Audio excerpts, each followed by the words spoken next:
Hello, folks. This story was sent to me by a subscriber and is intended for educational purposes only. Thank you for watching. 800 micrograms, LSD.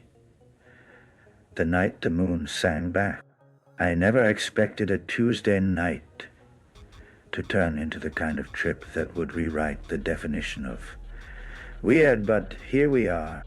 It all began when I swallowed 800 micrograms of LSD, a hefty dose that promised fireworks, but not the full-on cosmic karaoke that was about to ensue. I was alone in my apartment, surrounded by a random assortment of plants, some half-forgotten books, and a collection of obscure musical instruments I barely knew how to play. About an hour in, the walls started to breathe gently, like the slow inhale and exhale of a giant cosmic lung.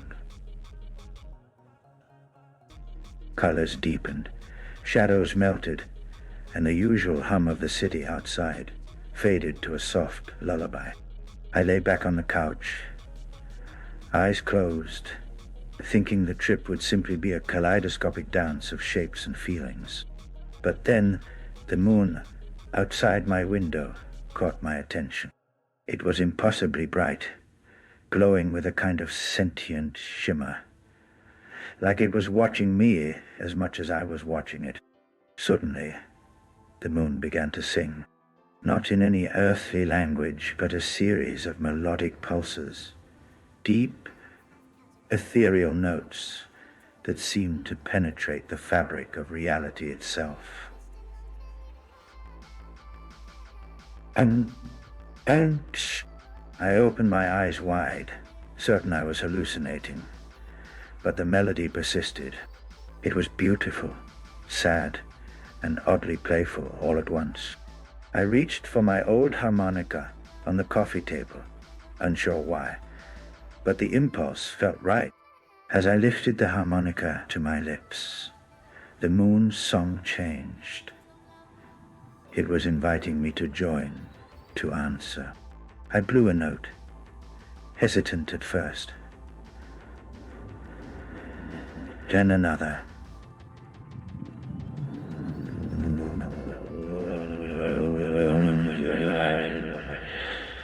To my utter disbelief, the moon nodded.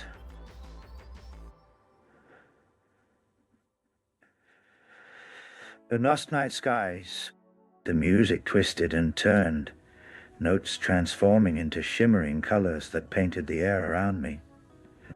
My apartment dissolved into a surreal amphitheater where the moon was the lead singer, and I was its unexpected duet partner. Time became elastic. Minutes stretched into eternities and then snapped back like rubber bands. The walls transformed into giant musical instruments, a harp of ivy, a drum made of starlight, a piano of crystal shards that played themselves as I moved. Each breath I took sent ripples through the space, creating waves of sound that the moon responded to with gentle, oscillating vibrations. But then things got weird, as in cartoonishly absurd weird. A tiny, perfectly spherical moonbeam floated down and perched itself on my shoulder. It whispered in a voice that sounded like a chorus of jazz singers. The moon's been lonely, you know. Not many can hear her song. I blinked, but the moonbeam winked at me and started tap dancing along my arm, leaving glittering footprints that smelled faintly of marshmallows. Before I could process this, a door appeared on the far wall of my apartment, a shimmering portal framed by glowing moonflowers. The moonbeam gestured toward it. Want to see the moons backstage? I stepped through, and suddenly I was floating in an enormous concert hall made entirely of moonlight. The crowd was a riot of strange creatures, luminous jellyfish with tiny top hats, elegant owls wearing monocles, and a brass band of rabbits playing saxophones. The moon was on stage, not just singing, but conducting a symphony that composed itself in real time, notes streaming from her fingertips like silver ribbons. The music wove stories of ancient cosmic travels, lost galaxies, and forgotten dreams. I felt myself becoming part of the melody, a note shimmering in the moon's song.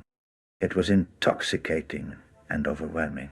Then, a rabbit saxophonist handed me a tiny moon-shaped instrument, a lyre made of light,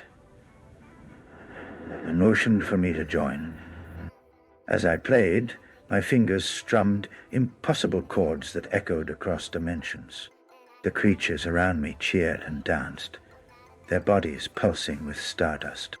Suddenly, the music shifted to a funky groove, and even the moon started to move, a slow, celestial moonwalk that broke all laws of gravity and good taste.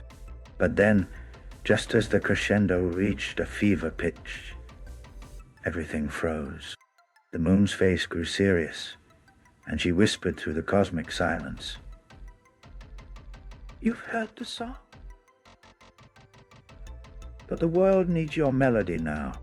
In a flash, I was back on my couch, the moon outside quiet and still, the city noises creeping back in like a wave. The music lingered in my mind like a secret code waiting to be unlocked. I realized I had a newfound sense of connection to the universe, to music, and to something ineffably strange and wonderful. The next morning, my harmonica lay on the floor, glowing faintly under the first light. And whenever the moon shines bright, I swear I can still hear her singing back, waiting for our next duet.